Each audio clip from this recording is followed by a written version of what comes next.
Yes, so about the Borough of Merton's Climate Action Plan, which has been declared and is being in the process. It's in the process of being signed off at the moment. How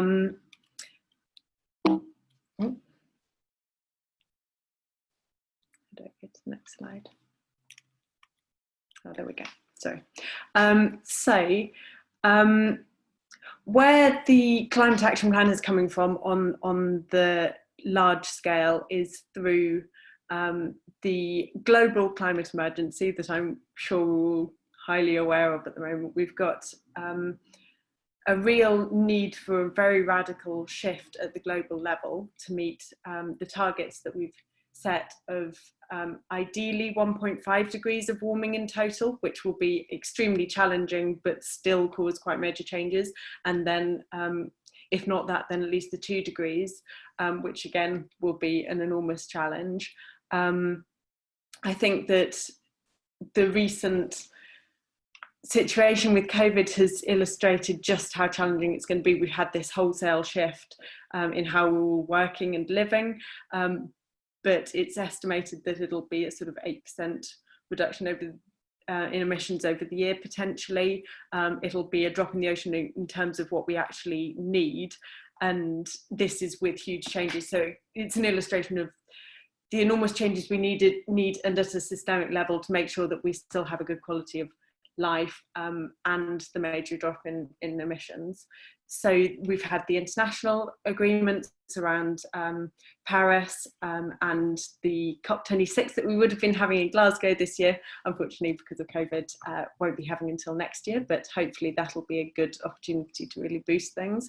And then we've had going down a level, the UK has set the ambitious target of net zero carbon by 2050, and in order to enact these large scale changes we need an awful lot of local action. So local authorities have been increasingly involved in this area. There have been, I think, 274 councils declaring climate emergencies of around 400, so an awful lot have so far, plenty still to go, but there are varying ambitions around 2030 targets or 2050 targets for zero carbon.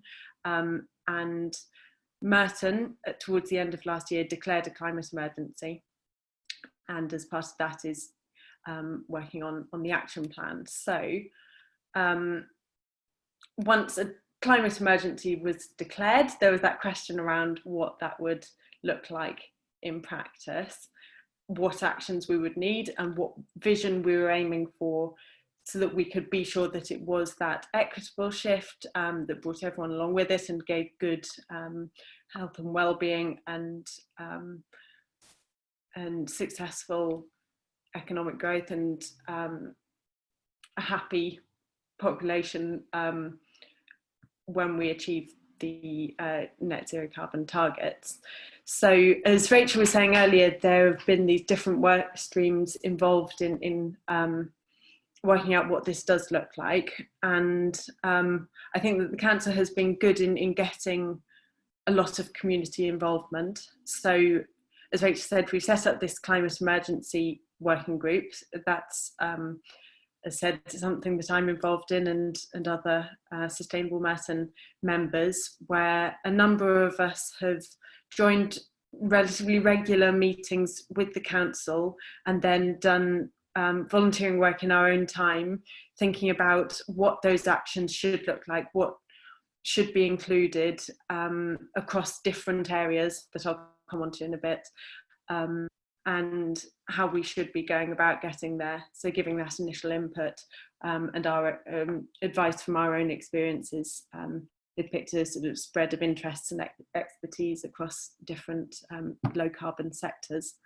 Then there have been public workshops, as Rachel mentioned, particularly around creating this vision for change, and quite a lot of youth parliament involvement too, which has been great. And there have been some really impressive and insightful things from the youth involvement as well, so that's been really good. Where things are at the moment, the borough should be publishing the action plan towards the end of the year. The actions within it are probably going to be, it's still being finalised at the moment, but it will probably be around the things the council can do and facilitate and encourage, and also advice around what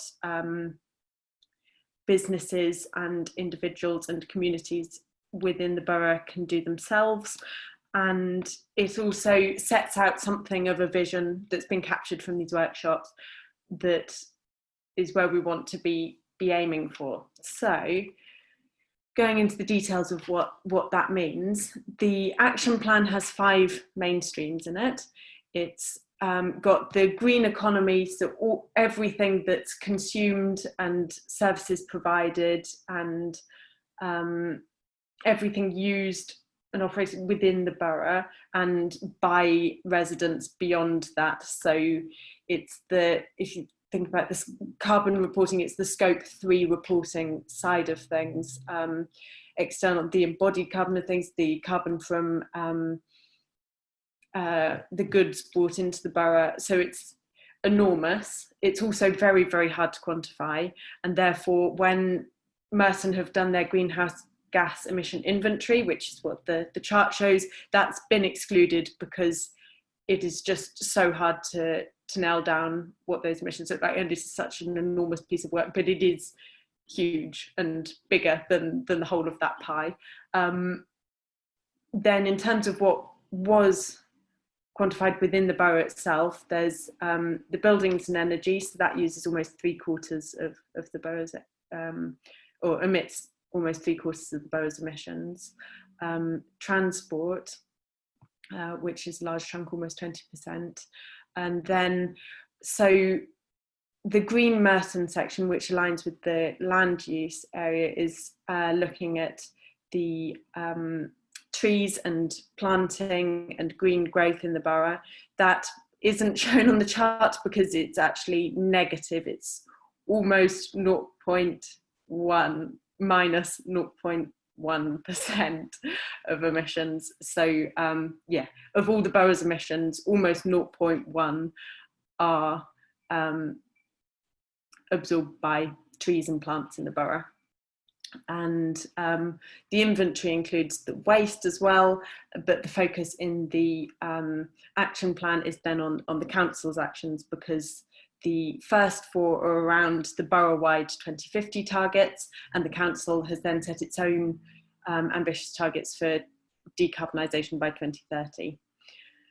So they're the main areas that have been looked at, and as I say, it's still being finalised at the moment, but to go into each of them in a little bit more depth of what we're thinking will be the vision and the priorities and the actions needed in these areas. As I said, the green economy is a huge one, and I think that there is something of an opportunity at the moment that, or there will be, as we emerge from the COVID emergency and need to take urgent action. There is that opportunity for rebuilding around a green economy, and there is a potential role for the council there in encouraging that transition and supporting the skills gap that we have at the moment, for example, around the retrofitting of houses and the management of low carbon heating systems. We don't yet have enough people providing these services, but there's an opportunity there for boosting employment through that and having a positive environmental impact as a result of it too. So there are conversations with national government as well going on at the moment around how we can marry them. But I think it will hopefully be an exciting opportunity there in due course. Yeah, so businesses themselves have an opportunity to look at and scrutinise their own supply chains, products and services they're providing, and whether they can switch to lower carbon, more sustainable options. And the thought is that all of us do have a role through our consumption and our lobbying and speaking to businesses and demonstrating through what we buy what we want to see more of in encouraging sustainable and low carbon products and services. And then we have each an individual responsibility in reusing and reducing consumption as well. But that can be a signal to businesses and government too, that we want to push this direction. I think it needs to be collectively, it can't just come from individuals. Then there's the buildings and energy section. So I said this in terms of the emissions generated within the borough itself is by far the largest source at about 3/4. Yes, we've got 97% of the borough's homes are on gas heating at the moment. So it's almost all of them are heated by gas. By 2050, that won't be an option. And we don't yet know exactly what that will look like. There's a good chance that low carbon heating will, low carbon electric heating will account for a large proportion of that, but there may be something around hydrogen too. What we do know is that whatever route we go down, it will really, really help to have as efficient homes as possible. So if we go down the electric route, there's only so much grid capacity. Even if we scale it up, it's going to be hard to meet all of our demand. But if we really, really make our homes very energy efficient, very insulated, very airtight, then that will significantly reduce that demand. And then it also saves on energy bills for everyone as well. So it's got double benefits and we know how to do it. So it's something that we should be getting on with. It's just a matter of rolling it out. So that's something that the council is looking to see how it can support encouraging and helping increased energy efficiency measures and insulation works in particular. New builds as well need to very much be part of the solution rather than the problem. So as much as possible, we need to get them to very low emissions now. And I'd say that there are three aspects to new builds. There's the embodied carbons we need to consider because they can be very energy intensive, the materials and systems going into them. So cement and concrete and steel are very high carbon to produce. Then there's the in-use energy of the building, so as efficient and low as possible with a low carbon heating system. And then also we need to consider the adaptation of the buildings, whether they're mitigating flood risk, whether assurances have been made that they won't be prone to overheating as we get hotter summers, say.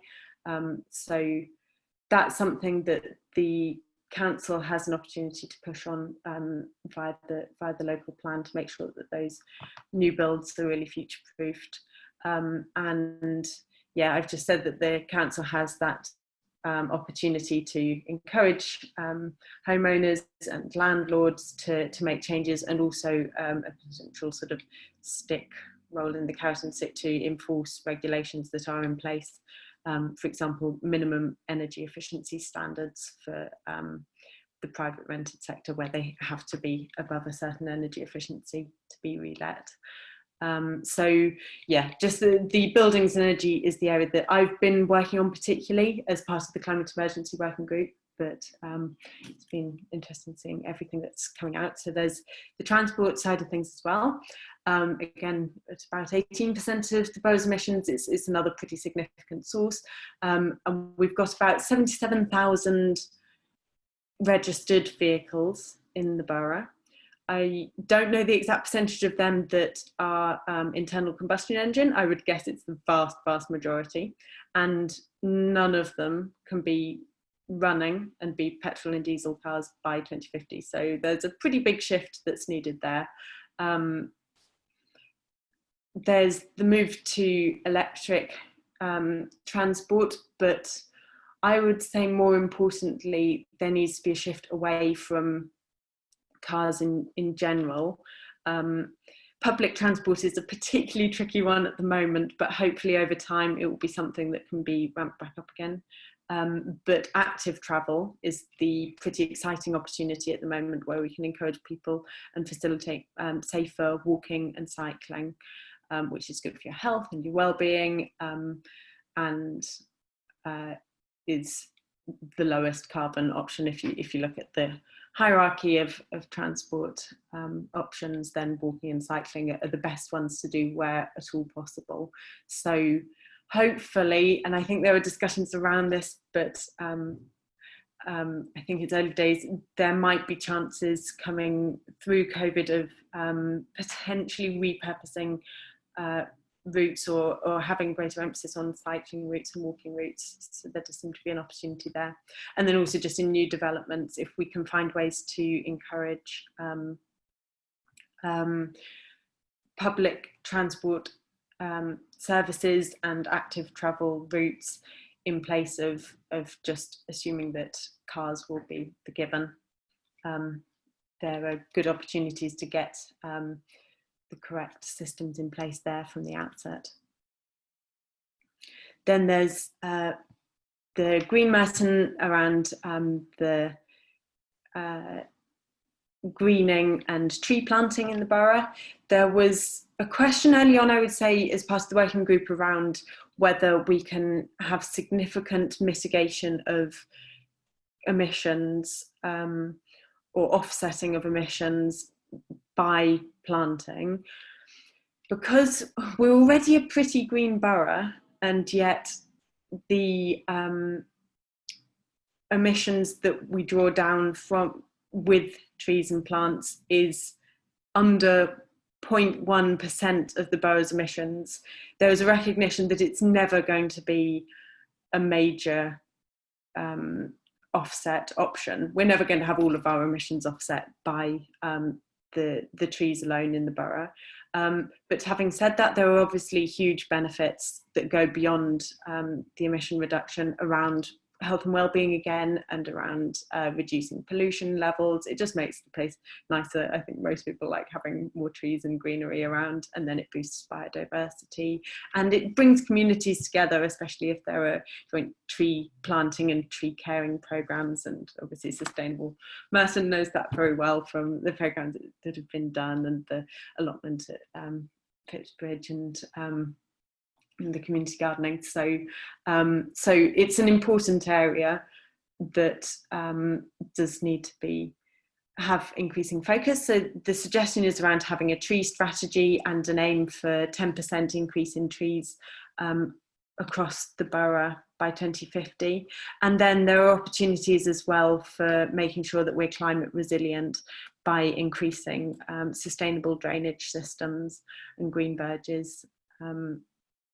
So more trees should mean better flood reduction systems if we do it properly, and more cooling as well as temperatures rise.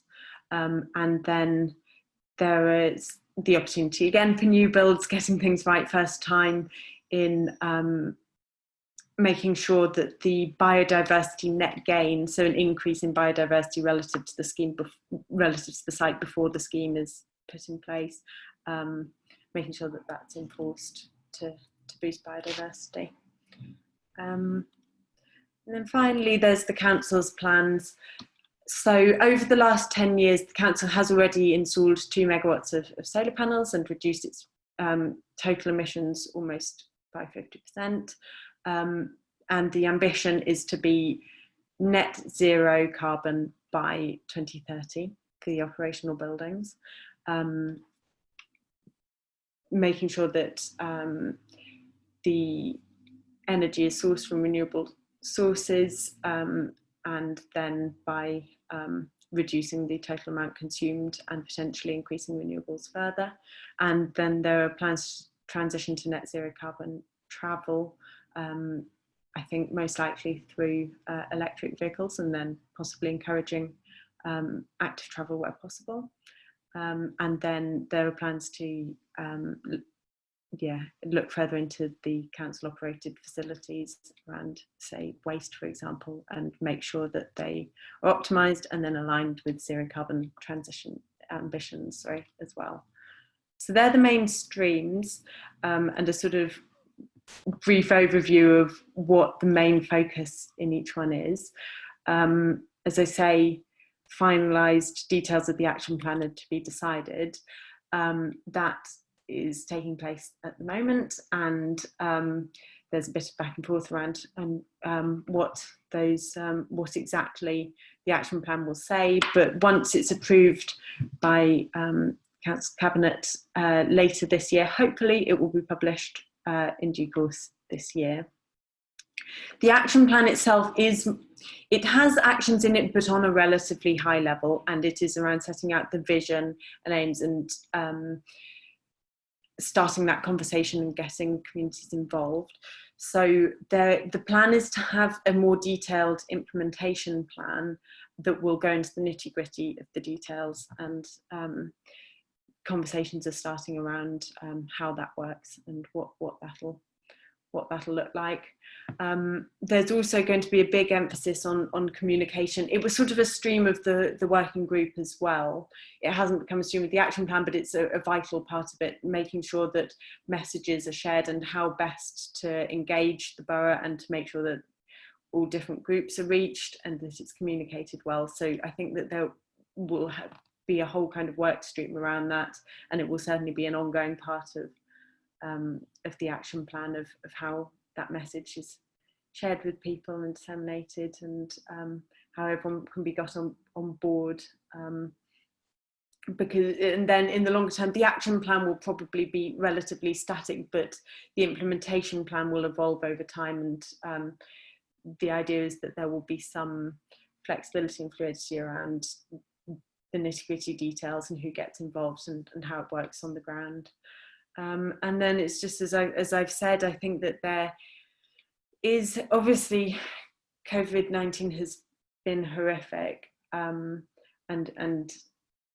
is a huge ongoing challenge, and has been understandably an enormous focus and has pushed timelines back a little bit for things, but it does offer this opportunity for a real rethink and consideration of whether we can do things quite radically differently, I think. So it will be interesting to see what can come out of that, and how we can take the best bits from it and the opportunity it offers, while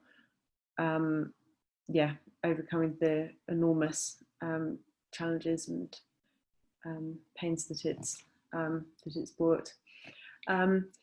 So hopefully that's around the half hour. That's a sort of whistle-stop tour of what the council and the climate emergency working group has mainly been doing at the moment, and what things are looking like.